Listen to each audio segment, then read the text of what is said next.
Hey everyone, welcome back to KBS Technocrop Day 8 Python tutorial. Today we are going to explore object-oriented programming concept called encapsulation in Python. We will look on how we can achieve encapsulation in Python or how we can implement encapsulation in Python. Before we dive into today's video, I just wanted to take a moment to invite you to join my channel KBS Technocraft. If you like what you see, please consider hitting the subscribe button and turning on the notification bell so you never miss a video. By subscribing, you will be the first to know when I upload a new content and you will be helping us to grow our channel, reach even more people. So if you have not already, hit the subscribe button and become the part of the KBS Technocraft family today. So before we understand how to implement the encapsulation, we will try to understand what is encapsulation and what is the benefit of encapsulation, and then we will try to understand how we can implement encapsulation into the Python. So encapsulation is one of the fundamental concept of object-oriented programming. It refers to participate of building data method and operate on the data into a single unit, which we will call as a class. Encapsulation help us to hide implementation detail of a class from outside the world and make code more robust, secure, and maintainable. So, what are the benefit of implementing encapsulation or following encapsulation? Okay, security. Encapsulation provides security by preventing direct access to the data of a class. This means that the data is protected from accidental modification or tampering, which can cause error into the program. The second benefit is from encapsulation is abstraction. Encapsulation provides abstraction by separating implementation detail of a class from the interface that the class present to outside world. This means the user of a class, that means consumer of a class, does not need to know how the function or the class being implemented and how does it work internally. So before we move to actual encapsulation implementation and example, we will try to understand access modifier, because without understanding access modifier we will not able to implement the encapsulation in Python or any programming language. Okay, so in Python, like other programming language, there are three different kind of access modifiers are there. One is public, protected, and private. So what are the public access modifier? Let me go to Visual Studio Code and write a program to explain how we can define a public variables, or you can say we can use the public access modifier. The public access, if you define a public access modifier for a particular class, attributes, or functions, then it will be accessible in and outside the function and class as well. So in Python, if you don't define any access modifier for a particular class, attributes, or function, by default it will be a public access modifier. Okay, so let me define a class account, and then I will define def. I will have self, and if I put self dot name equal to abs technocraft.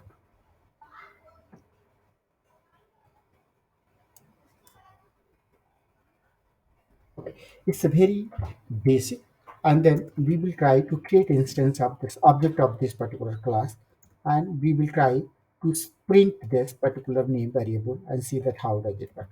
So I'm trying to write print, and before that I need to declare object. So I will put o equal to account, and then o dot name. Since we have not specified any access modifier. When we say access modifier, let me explain here before we use it. Okay, public, public, if you don't define any access modifier, it will be public. For protected, you have to use single underscore. For private, you have to use double underscore. Okay, so here there is no, if you see, this is something where we are using the double underscore, so that I will talk it later. But here in the name, if you see, I have not defined any underscore. That means we are considering this name as a public access modifier. So now if I try to run this code, and we will see this is displaying the name. I will clear this and run this. You can see it's a displaying KBS Technocraft. So that's fine. Now let's say consider I define this as a protected. Since I have added prefix of underscore, single underscore, then it will consider as a protected. And then I will try to access it here and run it. Still you are able to, because protected is accessible in the class and the base classes. So that's why you are able to access it. Now if I define this a double underscore and try to access it. Now it's a become private. So when we define private, then we should not able to access outside this class. So if I run it here and see that you cannot access it. If you see, you cannot access it. Okay. So it does not understand that it's a declare or not. So it's not able to understand. So if I remove one, you will be able to get it because we have not assigning here. Okay. So this is how we can define public, protected, and private. Public, there is no definition need to be defined. What does it means that you need not to define underscore or double underscore. If you don't use any syntax, that means that method, class, or functions will be public. If you define single underscore, that means it's a protected variable or class or function. If you define double underscore, that means it's a private class, attributes, function. Okay. Now let's move on other example which will explain that more detail about the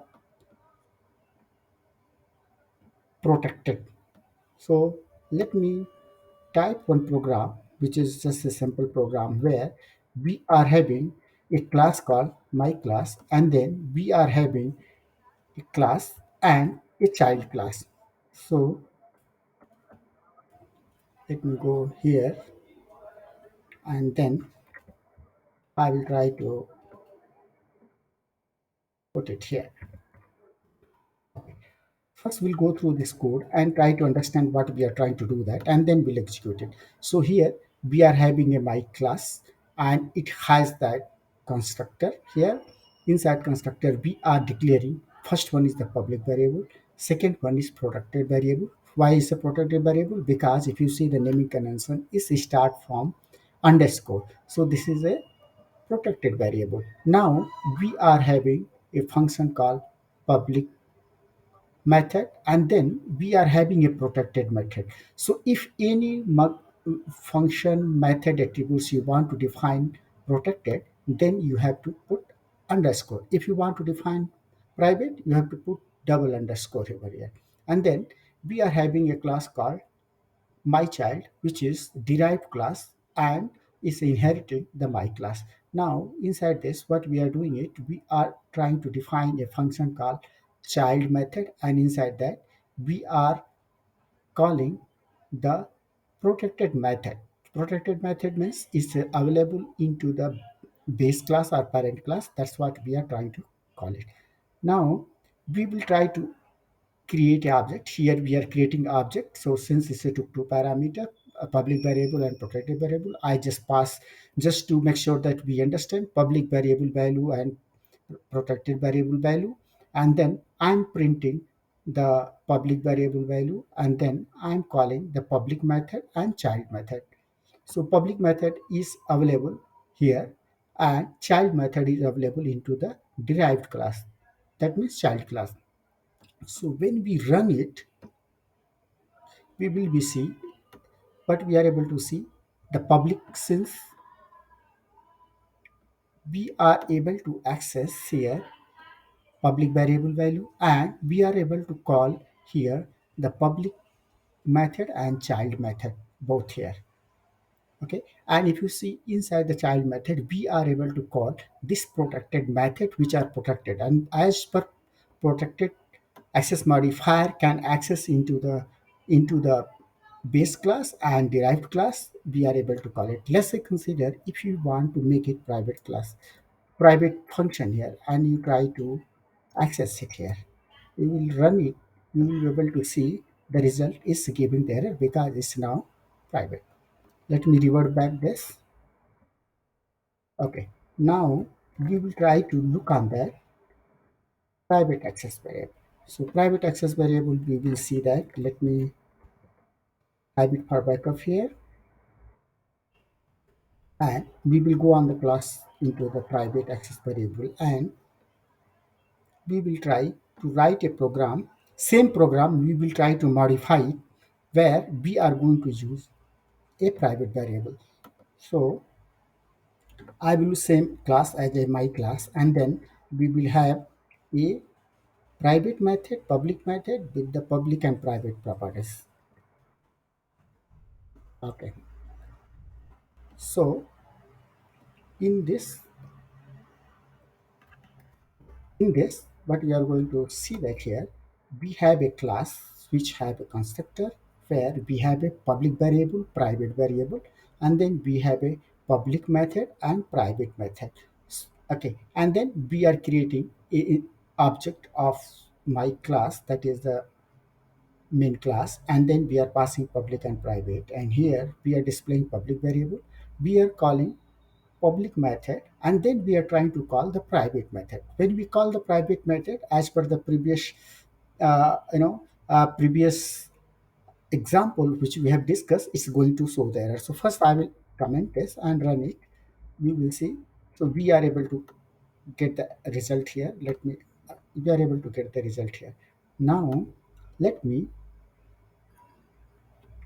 comment this, and when I run this code, what will happen is it will give me the error because that particular method is private method and it cannot access from there. Okay, now these are the basics of access modifier. So after we understand what are the public, private, and protected access modifier, how we can define that, then we can move on the implementing encapsulation. So I just created a file called encapsulation.py, and then we will try to take one simple example, real-time example, and try to understand.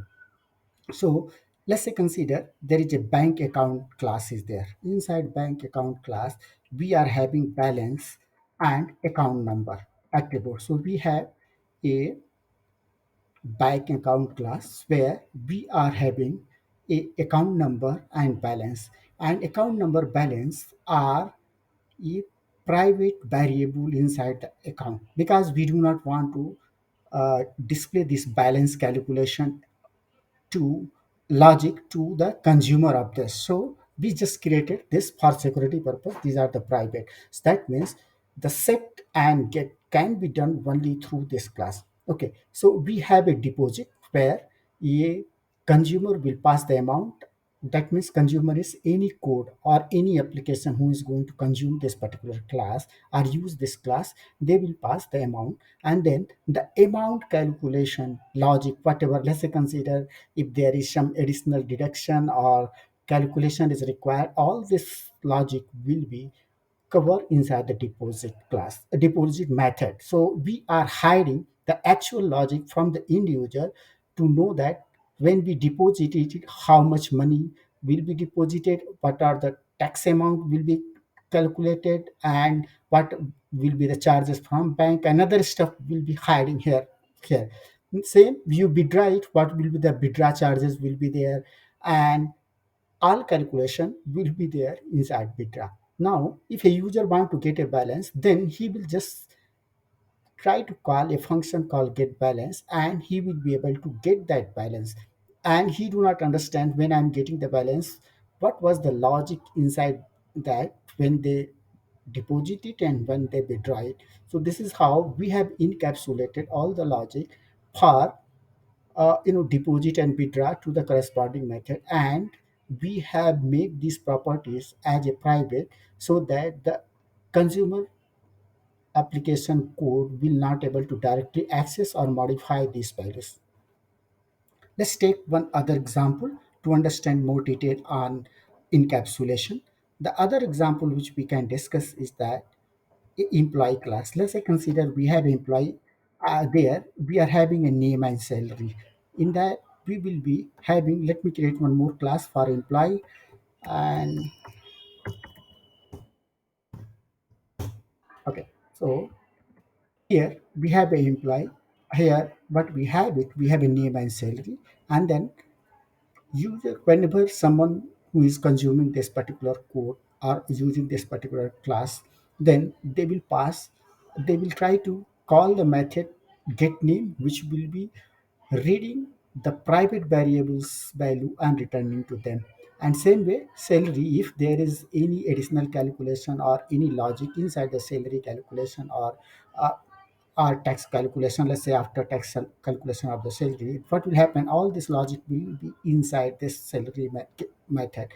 So whenever they are doing get or set these values, then this all calculation will happen inside this particular class and function, so that consumer will not able to know that how this calculation happened. Okay, so in this way we are able to encapsulate and follow the encapsulation logic. As per the encapsulation fundamental concept, what does that the details of the complete implementation or encapsulation help us to hide the implementation detail of a class from outside the world and make code more robust and secure and maintainable. So that's all for today. I think I try to cover, it's a big topic and I try to cover in short and try to make you understand that how we can implement encapsulation or follow encapsulation in Python. Thanks for watching. If you have enjoyed this video and you want to see more like it, please consider subscribing to my channel. By hitting the subscribe button, you will notify every time I upload a new video. And don't forget to hit notification bell so you never miss a thing. Your support means a world to me. Help me to create more content that you like. So if you don't